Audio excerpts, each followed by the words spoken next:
Story 1. It would be interesting if the person driving the Google Street View vehicle through all these places could share their experiences. Story 2. Powers, Oregon. We stopped at a diner for coffee once while driving through. I am not exaggerating. It was like a scene from a movie.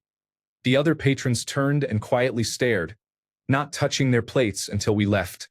Story 3. This was years ago, around 1998 or 1999 when I was 9. My family drove from Denver to Mount Rushmore. We stopped off the highway in a small Wyoming town with a population of just over 100. We had a choice between two restaurants and entered one. Straight out of a horror movie, the entire restaurant, packed with most of the town, fell silent when we walked in. Everyone stared at us while we ate. My sister and I believed they were going to murder us. We left, and it turned out our parents had felt the same way. Story 4. Morenci, Arizona is a company town. All houses are owned by the mining company. If my decades-old memory is accurate, the company also owned all the stores, basically everything. Story 5. Seabrook, Washington. It is perfectly idyllic, almost too much. Strong Stepford Wives vibes. I read that it was inspired by the town in The Truman Show. Story 6. Moscow, Idaho, is home to the University of Idaho. 1/3 are college students, 1/3 are hippies, and 1/3 are the Christ Church cult. The recent knife murders at the college do not help the atmosphere either. Story 7. Mora, New Mexico, can feel very intimidating to outsiders. Many rural mountain towns isolated from tourists can seem strange. I have spent a lot of time in West Virginia and Arkansas, but rural New Mexico is probably the most hostile place to outsiders that I have visited. Story 8. Colorado City, Arizona is a stronghold of the fundamentalist Church of Jesus Christ of Latter-day Saints. There is a lot of inbreeding. Story 9. Amboy, California was a Route 66 boomtown with a railroad stop. When Interstate 40 opened and bypassed Amboy, the town withered and nearly died, but it did not disappear. There are some famous murders that occurred there. If you can call it a town, it is only 3 buildings at a crossroad. Legend has it that Charles Manson and the Manson family frequented the diner in the 1960s because it was the closest part of civilization to their commune. The last time I was there was about 25 years ago, driving through. There is not much traffic today, but people live there, and every time I have driven through, those residents are outside in the scorching Mojave heat staring you down as you drive past. Story 10. I knew it was the headquarters for Scientology, but I had never been there. Last month, while visiting family in Florida, I went with my best friend, who lives a few towns away, and we drove through downtown Clearwater. It was impossible not to notice that every building had fresh paint, all the shops looked sparkling clean, and there was not a soul in sight. While neighboring towns had hundreds of people milling about, Clearwater looked like a ghost town, like a scene from the Twilight Zone. Story 11. Moscow, Idaho has an actual cult with thousands of followers. Their leader, a self-ordained pastor, has publicly stated that he wants to take over the town and turn it into a theocracy. They are deeply misogynistic and deny that marital rape is possible. The group has a history of sexual abuse. The leader defended a student at their theology college who raped his host family's daughter, excommunicated the daughter, and then presided over the rapist's wedding. Their members repeatedly run for local office and fail, but they are buying up property in town and bringing in people from across the country to attend their private school, theology college, and church. Moscow is also the town where 4 University of Idaho students were murdered in 2022. Story 12. Centralia, Pennsylvania, is still on fire, though they ruined the graffiti highway. I do not know if anyone still lives there today. The last time I went, there were a handful of holdouts. Story 13. Cairo, Illinois is very creepy. At one time, it was an important commercial center because of its river location. Now it is practically deserted and has an unsettling atmosphere. You can still see glimpses of how it might have been bustling and charming in the past. Story 14. Breezewood, Pennsylvania. I got stranded there once after wrecking the family car on the Pennsylvania Turnpike. It is the town from the meme about how awful American urban planning is. basically a series of stroads and strip malls. I went into the hotel bar where we were staying the first night, and a shirtless redneck was so drunk he could barely stand. He had his intoxicated wife and two crying children with him. Some truckers at the bar were talking about where to score methamphetamine. I walked up to the bar's jukebox out of curiosity, and the shirtless redneck threatened to kick my face in if I played any non-white music, using even more offensive language. Story 15. I am a lifelong Ohioan from Belmont County in southeastern Ohio near Wheeling, West Virginia. Some strange towns I have visited include Smithville, Perrysville, Glenmont, Twin Lakes, and Dogtown in Guernsey County, which I do not know the official name of. My great-aunt and her family lived in Xenia, the setting for the movie Gummo. I would say it is moderately accurate. The oddest place to me is Holloway. It is a very small village near where I grew up. You can stand on a hill and see the whole place. It is tightly packed. The streets have badly rusted white signs. The houses look pre-1900 with little updating, and overall it looks abandoned, although people still live there. There is a post office and what appeared to be a functioning bar. Whenever we drove through Holloway, anyone on the street, rarely more than one person at a time, would stare at us angrily, as if to signal we were not welcome. It has the atmosphere of the Goosebumps episode Welcome to Dark Falls. It is not a cult vibe. It feels more like a very conservative, church-centered community stuck in an earlier era. Story 16. Collinsville, Oklahoma has a diner named Karen's Country Corner, formerly Country Corner, where the local chapter used to meet weekly. The town used to have racist signs on its outskirts. In my experience, it is one of the most racist places I have ever had the misfortune of finding myself in. Story 17. Gold Bar, Washington. Beautiful view of the Cascade Mountains. Meth and white supremacists everywhere. Story 18. Crestone, Colorado. It is easily the most bizarre place I have been to in the United States. There are many shoeless hippies, spiritualists, cult members and followers, and similar people. The town has a strange vibe throughout. Some people are nice and there are talented artists, but there is a main square and park where you will almost always see desperate, strung-out people with an overloaded geoprism just sitting and wondering what to do next.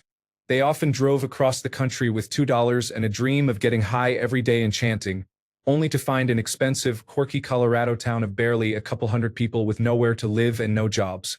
There is a tents-only neighborhood that is really something to see. There is also an alleged alien landing site nearby. Story 19. Island Pond, Vermont, is home to a 12-tribes community.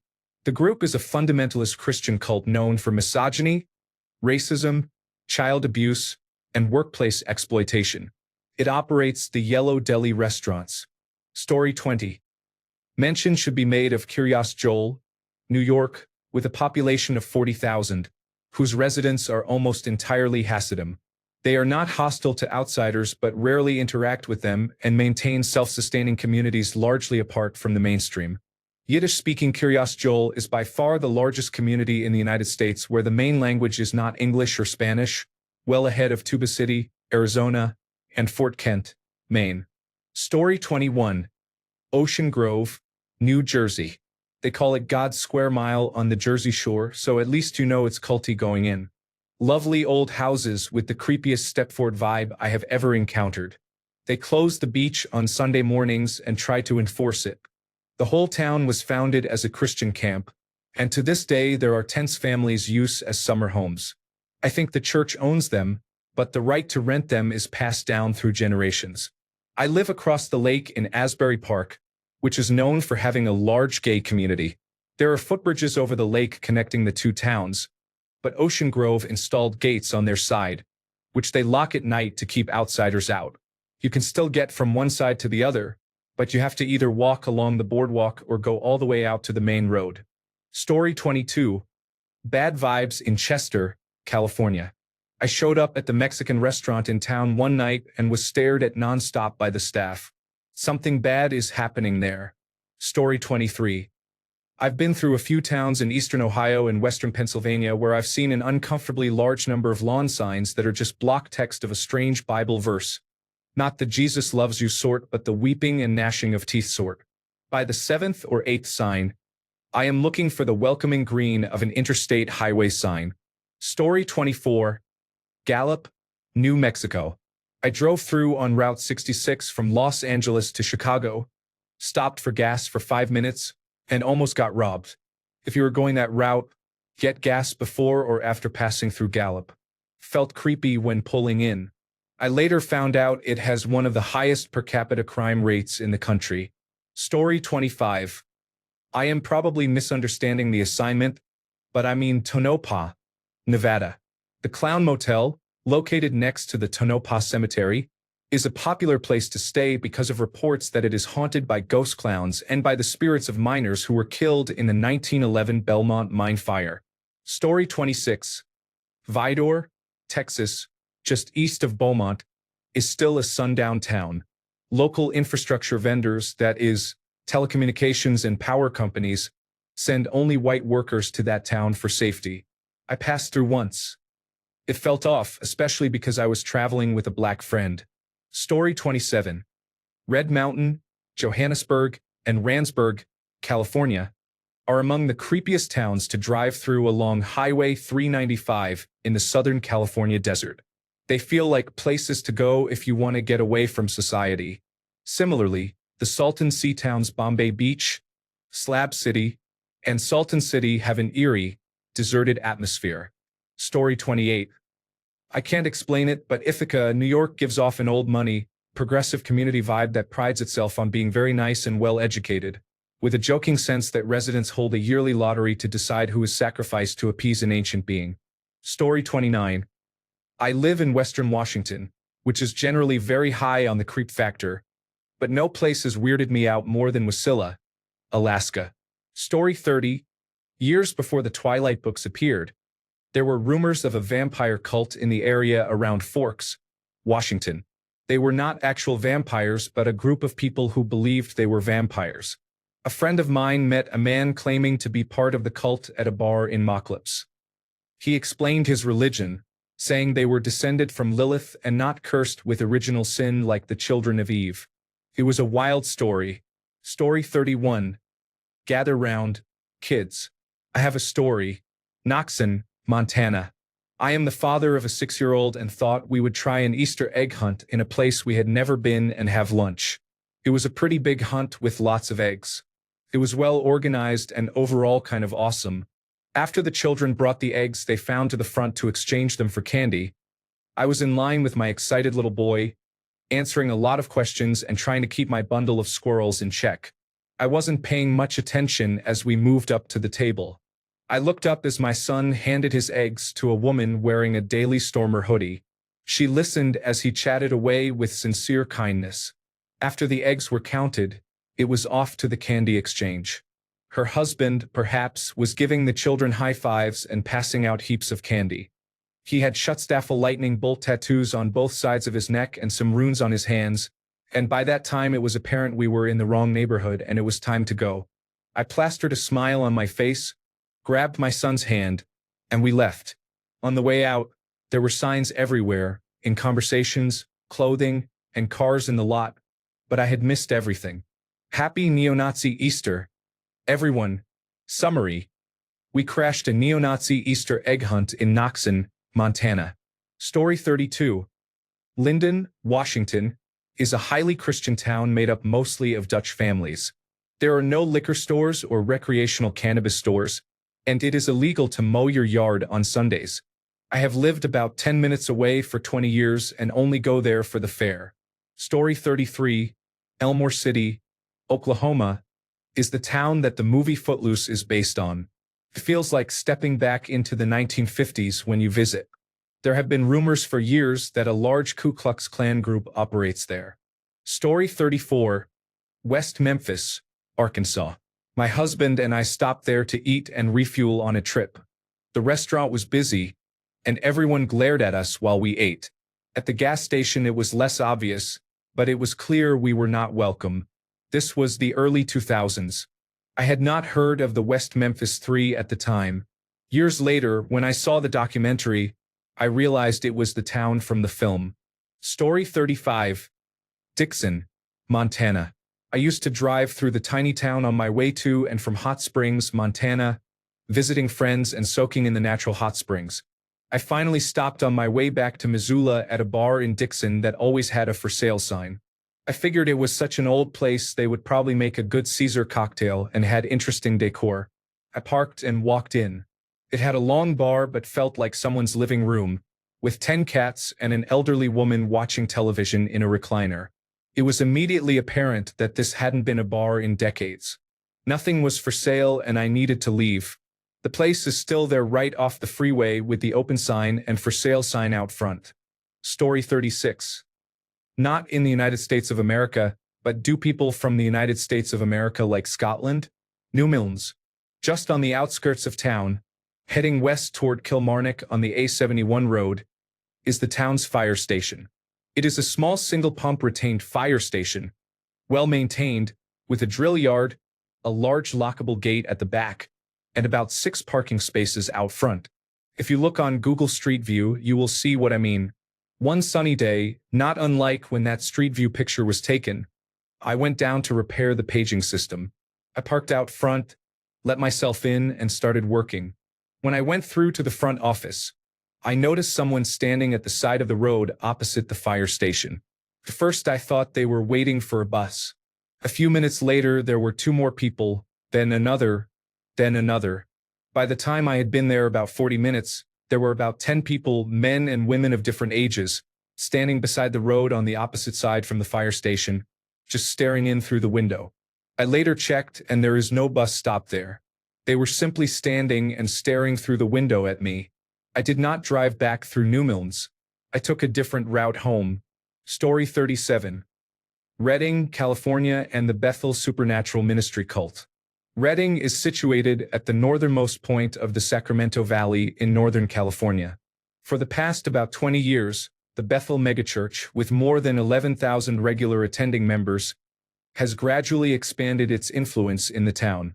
It controls many seats in local government, owns the county's only convention center and entertainment venue, has taken control of most large citywide events through the McConnell Foundation, bought up much of the city's single-room and studio housing to accommodate international members, and contributes little to the city outside its interests in promoting the eventual resurrection of Jesus and a Christian-led government. This megachurch claims to regrow fingers, to have angel feathers and angel dust appear from thin air to fall on congregants, focuses on producing musical media for recruitment as a major part of the Christian music industry in the United States, claims to bring babies back to life, and runs the Bethel School of Supernatural Ministry as if it were an accredited college. Some of the practices that have drawn criticism include grave soaking, where students lie on the graves of deceased revivalists believing they will absorb the deceased's anointing from God. A December 2019 campaign in which followers were asked to pray for the resurrection of a worship leader's 2-year-old daughter. The Changed movement, started by Bethel pastors Elizabeth Wunning and Ken Williams in 2019 for people who once identified as LGBTQ and who say they experienced freedom through encounters with Jesus. Laying on hands, where young members, sometimes teenagers, approach strangers and ask to lay hands on them in prayer for healing. My wife uses a wheelchair, and the number of times these members have offered to pray and been astonished that she did not leap from the chair is notable. Examples: 1. In 2008, a man fell down a 200-foot cliff in Redding after drinking with a group at the top. The 2 others with him, including a student at the Bethel School of Supernatural Ministry, believed he was dead and searched for 6 hours attempting to raise him instead of contacting emergency services. The man survived but was paralyzed from the fall and later unsuccessfully sued the student. The incident is often cited as a criticism of the church's teachings that believers may raise people from the dead with prayer. 2.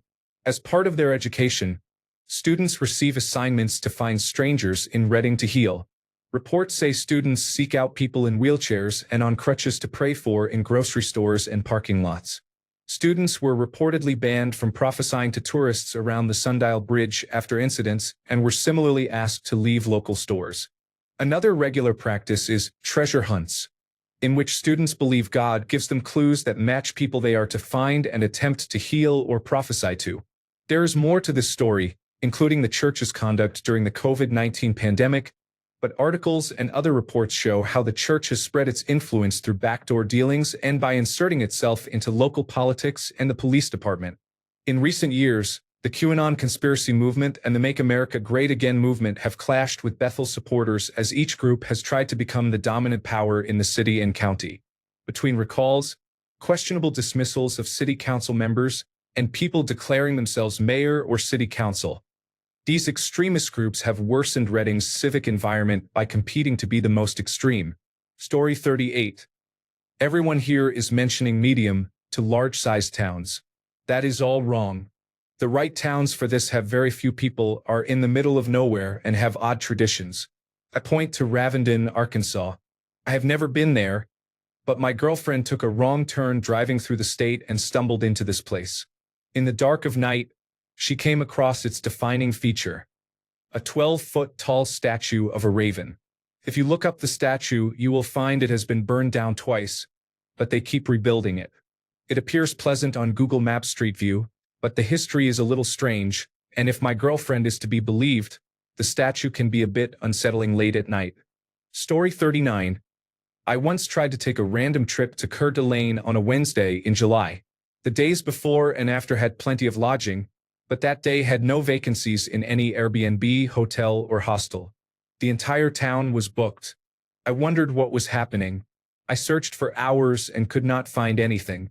I found the town calendar. It was thorough, but nothing was marked for that date. You cannot tell me it was not the serial killer convention from the Sandman. Story 40. I grew up in coastal New England in the 1990s. Not necessarily bad vibes, but there were definitely some strange events. My mother had severe insomnia. So many summer nights she would drive along the coast and sometimes park to watch the ocean 3 in the morning. She told me stories of a cult-like group she saw maybe 2 or 3 times over the years late at night. An old, beat-up van would arrive, and several people wearing hooded robes would get out and walk down the rocks to the shore. It spooked her, so she never watched for long. At first I did not know what to make of it. But then reports began of small animals being mutilated 1 or 2 miles down the shore at the park. That park had other strange incidents over the years. Human feces were found several times in the middle of the bike and hiking paths. I have no idea of the motivation. It seemed like a prolonged, malicious act so someone would step in it. Next was a serial flasher. A man would pop out of a bush and expose himself to female bicyclists or hikers. This went on for years and was often in the newspaper. Aside from a vague description, I do not think they ever caught him. A few bodies washed up along the shore as well. There was definitely some odd activity around that time. Story 41. I went to Sandpoint, Idaho with my Filipino brother-in-law. They thought we were Mexican, and you could feel the creepy "we do not want you here" vibe. Story 42. My husband was finance director for the county that included Colorado City and Hilldale. He had some amazing stories about the fraud there. I accompanied him on a site visit. It was a sorrowful, backward area, with many people living as if in the 1800s and many sad women and children. Since Warren Jeffs' incarceration, there has been a new influx of people not affiliated with the Fundamentalist Church of Jesus Christ of Latter-day Saints, and the regulations have relaxed. Women now hold positions in city government. Story 43. It was not the United States, but Meat Cove in Nova Scotia on Cape Breton Island that used to be scary about 30 years ago. In the United States, there are some very creepy towns in the Pine Barrens of New Jersey. Story 44. I did not know where I was, but I was picking up a friend in Arkansas to drive to Oklahoma. I did not have a smartphone at the time, but I had a mounted global positioning system. I was on a dirt road with forest on both sides for at least 50 miles when the global positioning system lost signal and it was night. I stopped at the first place I saw. It was a trailer with a light on. The door was open, only the screen door closed. A dog with a chain collar barked at the door, and 2 men wearing sleeveless undershirts and overalls, with missing teeth, sat on the couch staring at the wall. There was no television. A shotgun lay beside the couch. I was a 19-year-old college student at the time.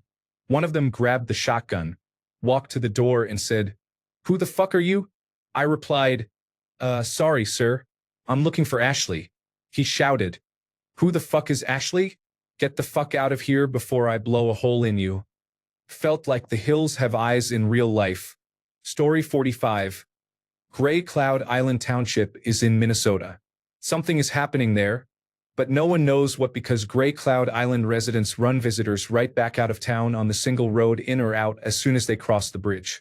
They herd visitors out of town in nondescript white trucks that seem almost self-driving. There are eyewitness accounts of ghosts, aliens, cults, Ku Klux Klan rallies, and an eerie, foreboding feeling of evil or the sense of being watched when you are there. Every account ends with the visitor being chased away. The population of Gray Cloud Island is only 300, but it is surrounded by suburbs with populations of 30,000 to 40,000. Story 46. Searcy, Arkansas. Once you leave the bubble of Harding University, things get rough and wild. Story 47. We stopped at a gas station in Du Bois, Idaho. A middle-aged woman at the counter called my mixed-race daughter a cute little mulatto. A man with missing teeth and a gun rack on his truck stroked her hair. I had never driven that fast out of the sticks. Story 48. We stopped at a bar in Elko, Nevada, on a road trip. It seemed like a fun place from the outside. A woman walked up to us and said, "Hi, I am so-and-so. What are you doing here? You are not from around here." We received many stares. We went to a casino across the street to escape. The casino was completely empty but brightly lit, almost post-apocalyptic except for one janitor. We left quickly. Felt like something really bad was going to happen. We decided not to look for a local hotel and kept driving. This was 2010. Story 49. Harrison, Arkansas has pretty bad vibes if you are anything other than a straight white Republican. Story 50. I am convinced that, despite having been there and eaten at the diner, Whately, Massachusetts does not exist and was brought into this plane of existence during a Stephen King cocaine binge sometime in the 1990s. It is super surreal and I cannot explain why or how. Story 51. Opp, Alabama. This town is well known for closing all local federal buildings and local businesses on Wednesdays, except for schools. During the slavery era, it was a hub because a train ran through it. Each Wednesday, the city square would be packed with visitors and locals buying enslaved people. To honor the tradition, the town still closes everything on Wednesdays. I should mention that I have not lived there since 2014. Story 52. Scottsboro and Bridgeport, Alabama. I lived there for 3 months working construction at a Google data center. As you can imagine, it attracted ironworkers, carpenters, welders, and others from all over, including Latino workers. The townspeople could not have been more obvious about their discomfort with our race. It got to the point where 2 police officers followed us around a Walmart and on the highway. They never stopped us to ask questions, which felt more intimidating. Eating at restaurants was normal for the most part. We were never mistreated by owners or staff, but you could tell by some patrons' faces, especially elderly ones, that we were not welcome. We even had incidents at the hotel where we stayed for a couple of weeks. Some white men in the room below ours started acting hostile.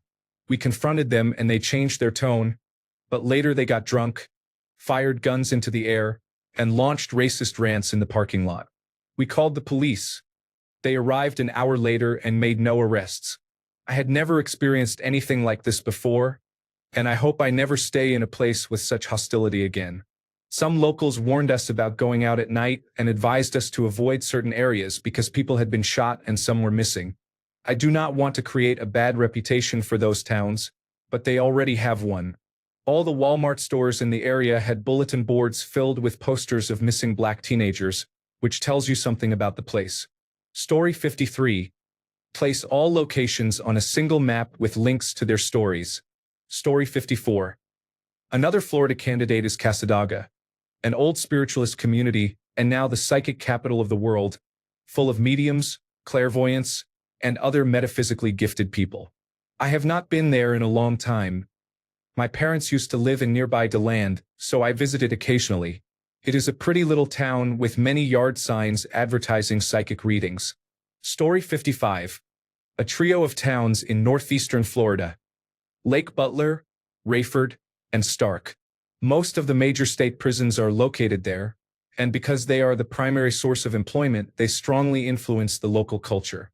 The area feels rural and insular, with many residents expressing racist attitudes, and visitors often feel unwelcome. This is unfortunate because the region is actually quite beautiful, with dense forests and many rivers and lakes. However, local attitudes can overshadow that natural beauty. Story 56. Redding, California. Story 57. Eagle, New York, is probably one of the saddest towns I have ever been in. Gainesville, Georgia, has a haunted lake and smells like soup when it rains because of the chicken factories. Story 58. Rifle, Colorado is now better known as the home of Lauren Boebert. My boyfriend and I stopped there on a road trip before Lauren Boebert became well known. I expected the rifle theme to be tongue-in-cheek and kitschy, but it was not. A man flagged us down to ask an incoherent question about guns. The rifle-themed pub and restaurant was genuine, and Lauren Boebert's campaign office and slogans were posted throughout town. Felt dystopian. Story 59. Bolinas, California is a small town.